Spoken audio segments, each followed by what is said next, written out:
So I had to stop at a TA in Livingston, California, north of Merced, and starting off the week again with a problem. I had this here, right here. See how that frame is bent again? That was missing the mud flap here. Brand new mud flap now. I called in and they put in a work order so that I could get a brand new mud flap on this trailer here.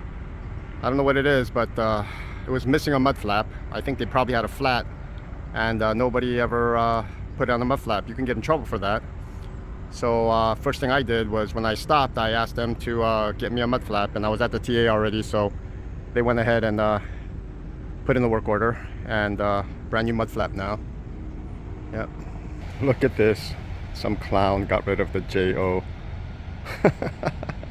in jobs. That's hilarious. Yeah, somebody thought it was funny. They put it on both sides. It's deliberate. Wow. You know, there's a lot of unhappy drivers, you know. This is crazy. The crazy thing was that my dad, when he found out that I started truck driving, he gave me this. He said, here, this will come in handy. And I thought nothing of it. And sure enough, those moments when you're zoning out, you pop one of these things in and it works like magic. So kudos to my dad. Yeah, the older generation can teach you a thing or two. Seriously. Crazy. It's almost 10 p.m. at night and it's 104 degrees here in Phoenix. 104 degrees at nighttime, 10 p.m. Crazy. The fruits of my labor. Korean barbecue.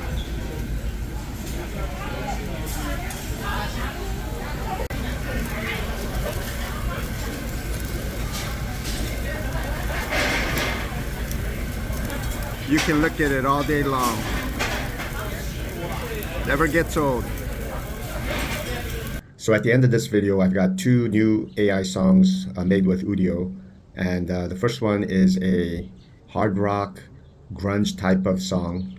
It's got a fast beat. It's called Tomahawk. I hope you like it. The other one is I changed it up a little bit and made a reggae song. Hopefully you like that one. It's a little chill vibe. They're both about trucking. The first one is kind of like a trucking song with a funny theme. Anyway, it's called Tomahawk. And then the second one was a reggae song, and that's more of a chill, in the style of reggae, you know, hearing about some people's frustrations in trucking and kind of throwing that into some of the lyrics. But tell me what you guys think. Hopefully you enjoy it. Still dabbling with the capabilities of this AI, so hopefully you are entertained. What is going on, my people? So it's been 23 weeks since I started at Schneider, and I have been a regional dedicated driver for all that time. So it was the first full week of June. And during this time, mostly warm weather, actually hot weather, really hot weather, going back and forth from Southern California to the Phoenix area and back. And then one time early in the week, going up to Merced and coming back down. I did 6 full runs of 300 plus miles, so it was okay, but it wasn't good. I like doing at least six runs a week, but a little bit more longer distance, preferably. It wasn't a very hard week. It was a very drawn out week. A lot of the days this past week, I wasn't maximizing my driving time. So the pay isn't that great this week, but it is what it is. I had a lane departure warning light come on, and it gave me a little window every time I started the engine saying that the lane departure warning isn't working properly. So every time you get out of your lane without signaling like you're doing a lane change, but every time you get out of the lane, it'll make a warning buzzer. And I know all you truck drivers know this. It's like that bzzz sound. It's really annoying. So it'll be like bleh, bleh. It's like a warning buzzer, right? It's for the lane departure. So when you depart from your lane without signaling to change lanes, it's so that when you're maybe distracted or you're falling asleep behind the wheel or something, it's just to like give you a warning, hey, stay in your lane, basically. But that light was on, and that light came out of nowhere. And then it was strange because the light was on, but the sensors were working.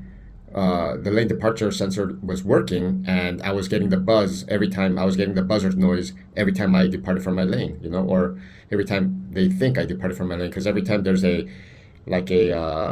division in the concrete, and there's that dark line sometimes, and they repaint the lines on the highways to add more lanes, or when they're doing construction or whatnot. So you get that weird two white lines, for the lane, and then you got a dark line, which is kind of separating the concrete. Anyway, when you get on that, it'll be like beep for no reason because it thinks you're going out of your lane, but it's actually a line in the middle of your lane.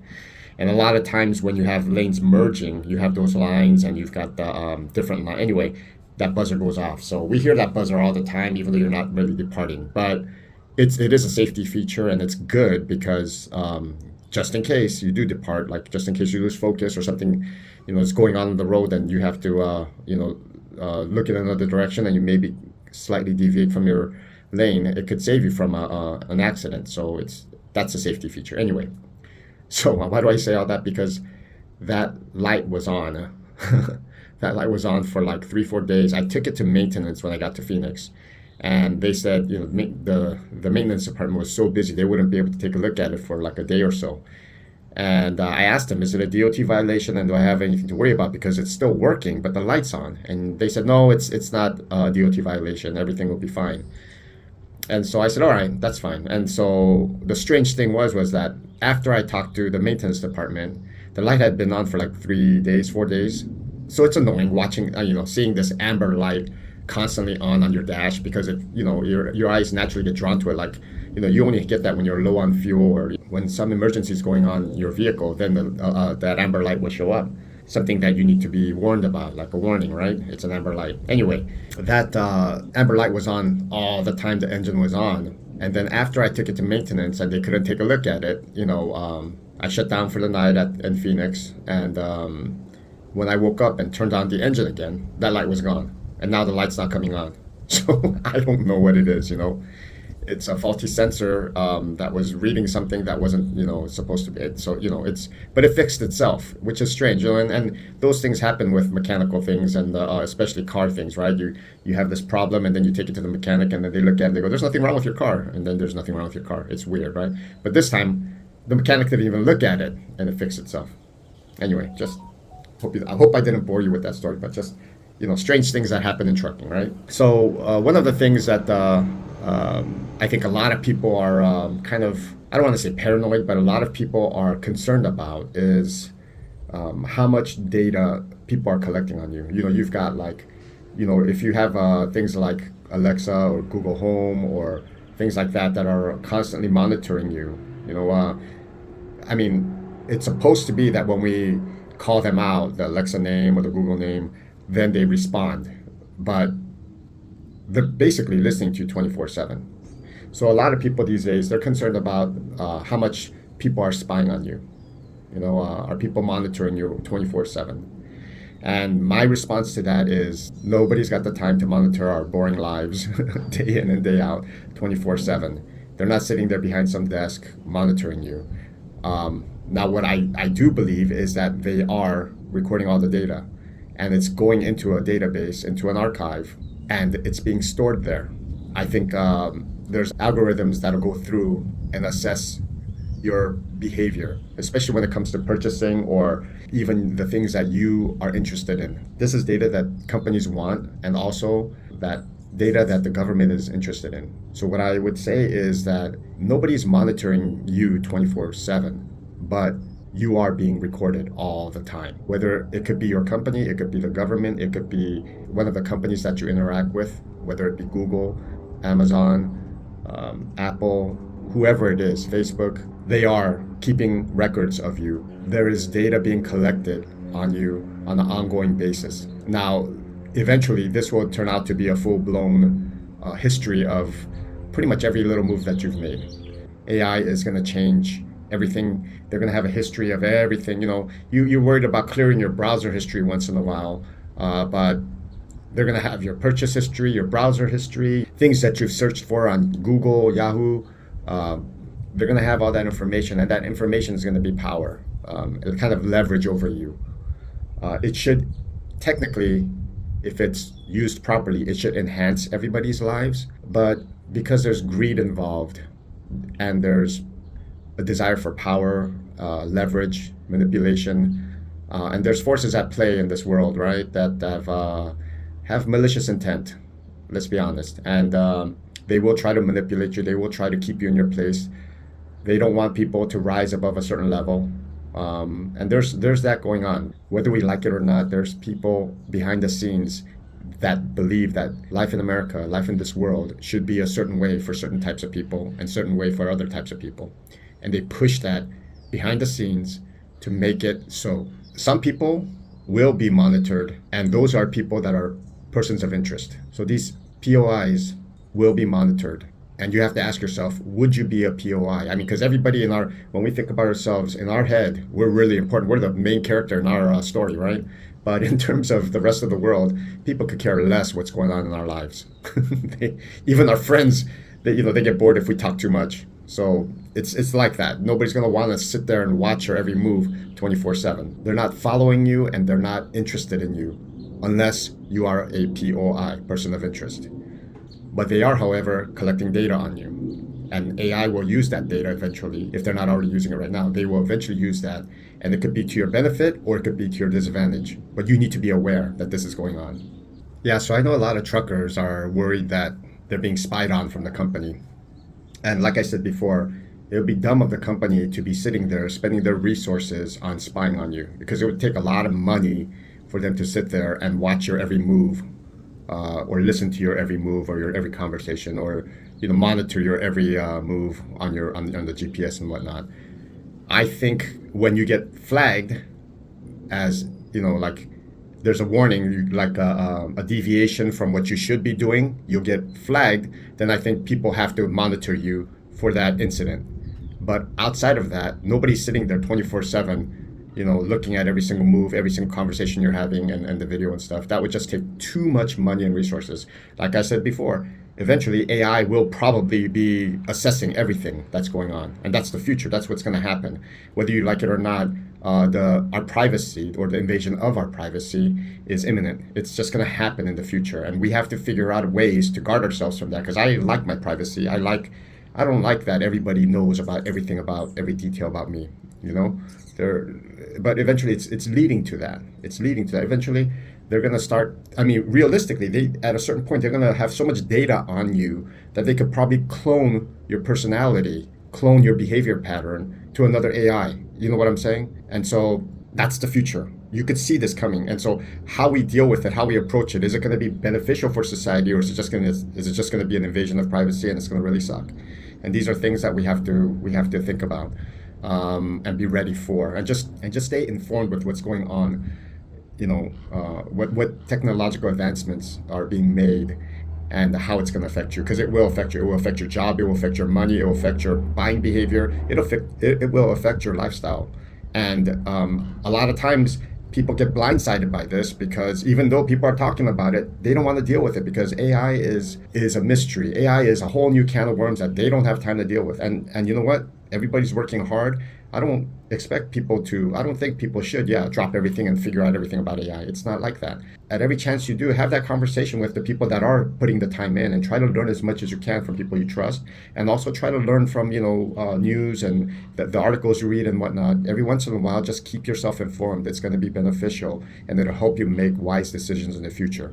But if you don't do this, you're going to get blindsided, and you're going to be the ones left screwed. So I'm just letting you know, because companies, to stay afloat, to stay ahead of the game, they're going to keep dabbing into this AI, whether it's autonomous driving, whether it's AI-assisted driving, whether it's AI for their planning, assigning of workloads, or handling even different types of drivers, and keeping data on the drivers, and using that data for, how to deal with driver A and how to deal with driver B and whatnot. It's all going that way. So back to trucking. The reason why I talk about this is there's a lot of people out there. You first start driving, and then you make mistakes, and then it gets on your record. It might not be a violation with the state or federal or that kind of situation, like your Department of Transportation violations, but it can be an internal violation where you bumped into something, or you scratched something, or you hit something while you were making a turn, or you took a turn a little bit too sharp, and somebody reported you, or you had to report it because there was a little bit of a damage on whether you hit something or... Anyway, most of the mega carriers keep a record of all the little things that happened. And it's not necessarily something that will go on your CSA score, because the CSA score also affects the company, the whole carrier. But they do keep internal records of how many critical events you have and what critical events were your fault, and also what damage you did or what potential damage you did and whatnot. They keep a record of this. And if your record is no good, it's hard for you to transfer from one department to another. And it's also hard for you to move from this company to another company because they share information. They'll ask, how is this driver? Mr. Joe worked for Schneider. How's his record? And then they share that information. If you're a new driver, my recommendation is that do your best to keep your record clean. Be really cautious, be safe, and don't make mistakes. Try your best not to make mistakes. Mistakes are inevitable. Don't beat yourself up. Don't stress out about it. But just be proactive. Don't get too comfortable, because at a certain point, your driving's going to get so good that you're going to get comfortable, and that's when something will happen. So don't get too comfortable. Even when you're comfortable, be cautious. Always be cautious. That's the one thing I could recommend. And try to keep a clean record for a prolonged period of time. That clean record will open doors for you. If you don't have that clean record, those doors won't be open, because they'll say, oh, you have this thing, you have this mark, you have this negative thing, and then nobody wants to hire you or nobody wants you in their department. And then over time, those things the old records, I think they disappear, and then you get a clean, chunk of time where you can be incident free, and then you're presentable to either another department or because there's people, I've met people that want to change departments, but because they had this mistake happen and they did this and this one wasn't their fault or whatever, and they have a whole list of things that in the last 6 months they had going on, and they can't transfer.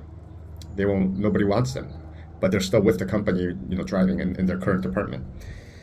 Having that open door or that flexibility to transfer from department to department is important, because I know there's a lot of people that started driving teams, or they started driving over the road or regional for the company, and their pay rate per mile isn't very strong.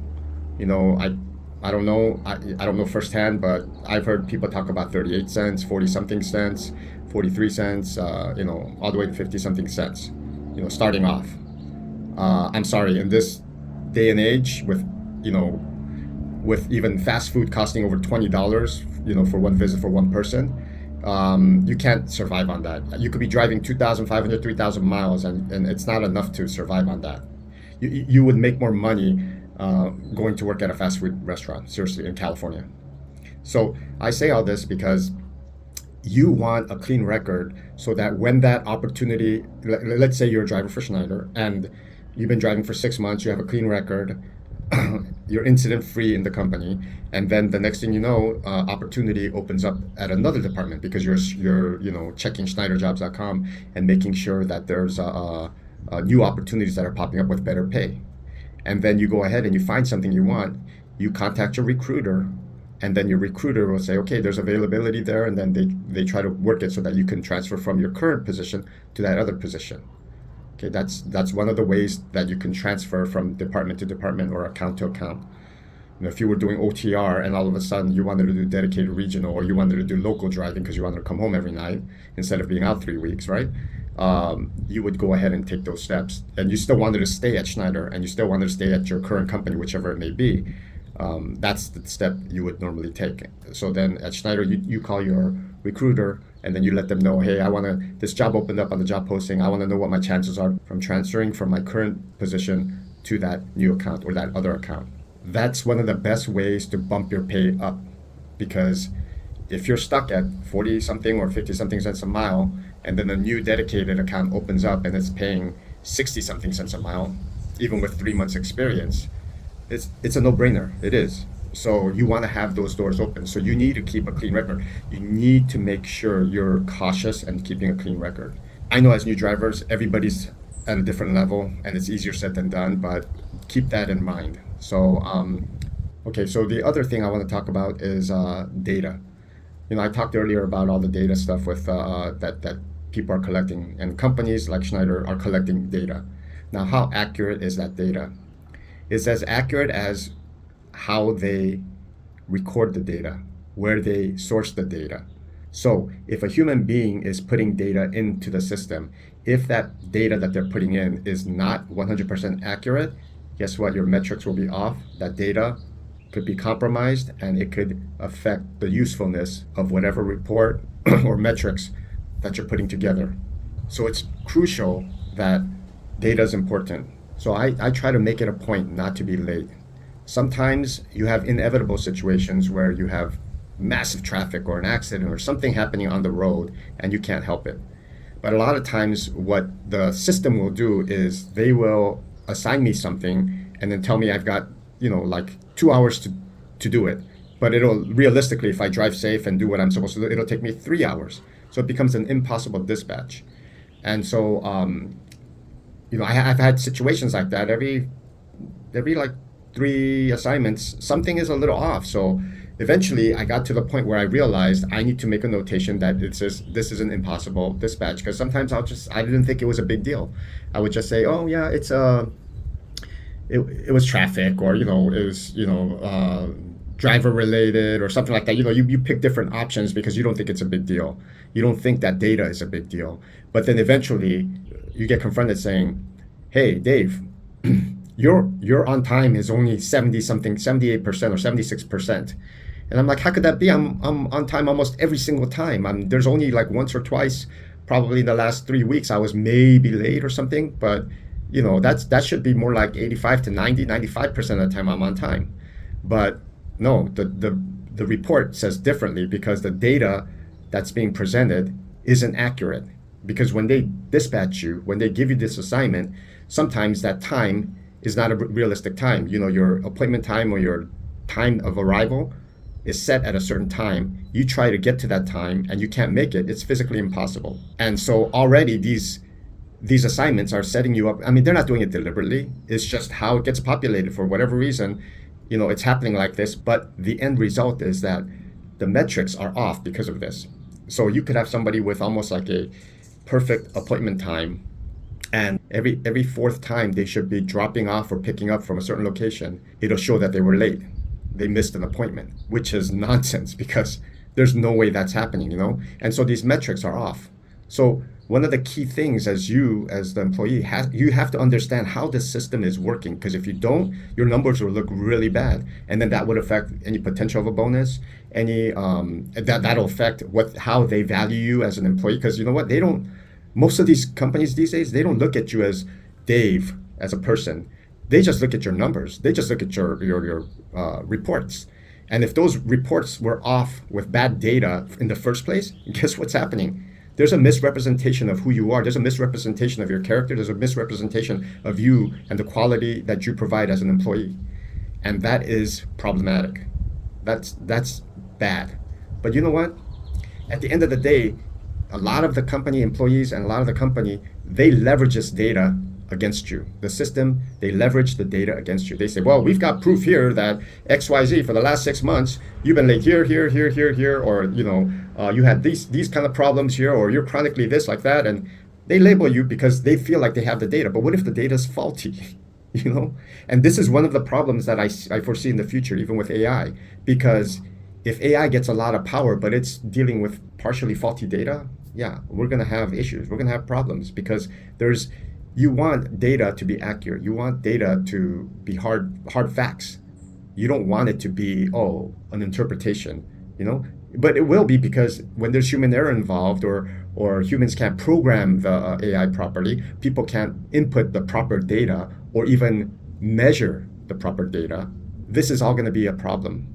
And so you need to keep proactive with how the system works, especially if you're the driver and you're at the company. You need to figure out quickly how these systems work, what they're using it for, and how the system works, so that you don't get caught with bad data, with things going against you. So make sure you're proactive with this. Learn as much as you can. You're not going to learn it right away. You're not going to learn it with a snap of a finger. I don't know most of the stuff going on inside the company. I don't know most of the stuff that's being collected as data. I don't. But as they reach out of the things that concern them, and they say, like that this was the thing that they reached out to me. It was that I was late. You could ask people, I'm not late. I'm not late, but I'm late in their reports. I'm late, I'm late like 25% of the time. And there's no use taking it personally when they tell you this, because there are people that will get up in arms, like, "Are you crazy?" Get confrontational because it's kind of like a false accusation, you know. And I'll tell you what, the person that's relaying this message is probably your DTL or your dispatcher, whoever it is. That person is doing their job. They're asked to convey to you that this data needs to improve. And so they're the messenger, they're playing their role. If you get confrontational and take it personally and get confrontational with them, it's a lose-lose. Trust me. Just you're not going to solve anything at that instant. Receive the message, understand what's going on, and figure out how to solve the puzzle. Because that's what it is. It's a puzzle that you need to solve. But if you take it personally and explode and get in the grill of whoever's telling you that message and get confrontational and go at it with them, you're going to lose. You're going to lose. I would say if you want to leave the company, leave on your own terms. Don't do it because they gave you some false reporting of who you are or how late you are or whatever. Don't do that.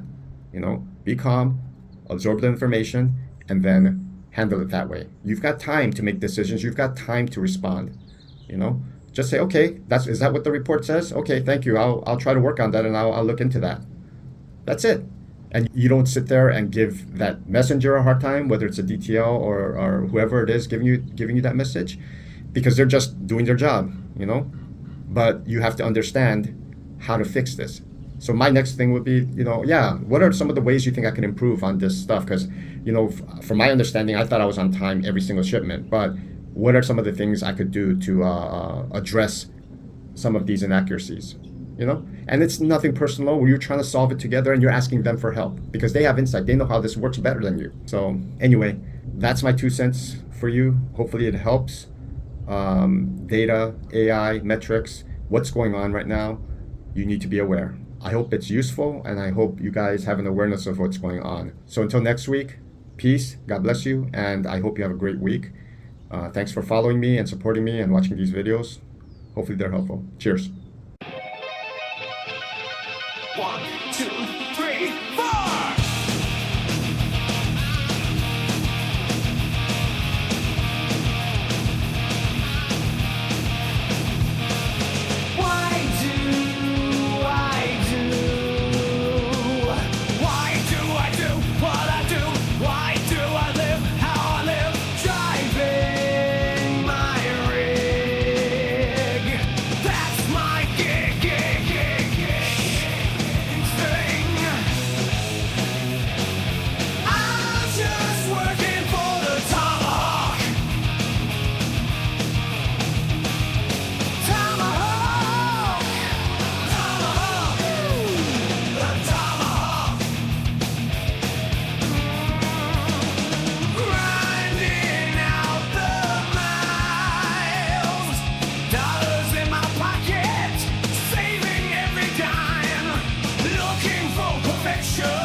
I'm just searching for the tomahawk, tomahawk, tomahawk, the tomahawk.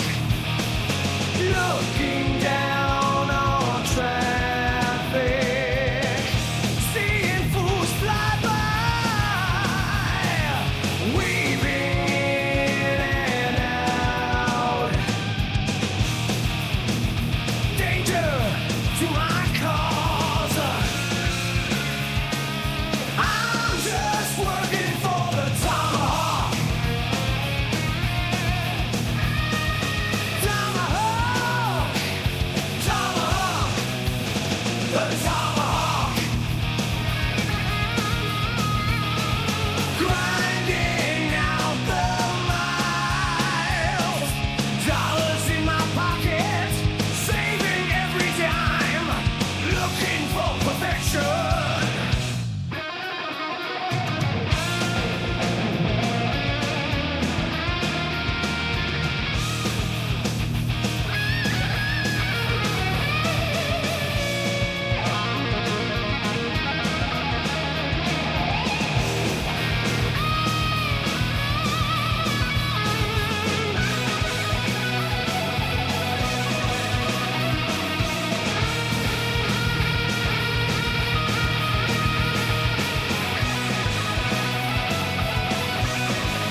grinding it out, day in, day out, not giving up, no room for doubt. Work may be hard, but keep up the fight, striving for better, doing what's right. You say I'm wrong, and that you're right. You got me now, but I'll win the fight. You got me now, but I'll win the fight. On time for my drop, you make me wait. 6 hours gone by, can you give me a break? Crawling slower than snail, honking past me. They swear I need my bonus, gotta get over it. You say I'm wrong, and that you're right. You got me now, but I'll win the fight. You got me now, but I'll win the fight. Grinding it out, day in, day out, not giving up, no room for doubt. Work may be hard, but keep up the fight, striving for better, doing what's right. You say I'm wrong, and that you're right. You've got me now, but I'll win the fight. You got me now, but I'll win the fight.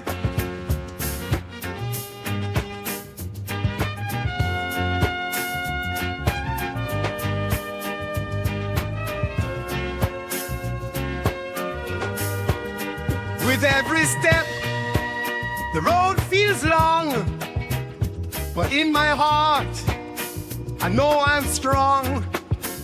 The sun will rise, a brand new day. Feel rhythm, hear what I say. You say I'm wrong, and that you're right. You got me now, but I'll win the fight. You got me now, but I'll win the fight. You wanna get rich? Semi-trucks are for you. From dawn till dusk, shadow chasing for pennies, always worried for time. The boss man says I'll take care of you, just don't give me your sass. You say I'm wrong, and that you're right. You've got me now, but I'll win the fight. You've got me now, but I'll win the fight. So smile while you can, 'cause you'll cry in the end. You'll be gone soon. Can you see this is sad? So do what is right and bring unity. The world is divided.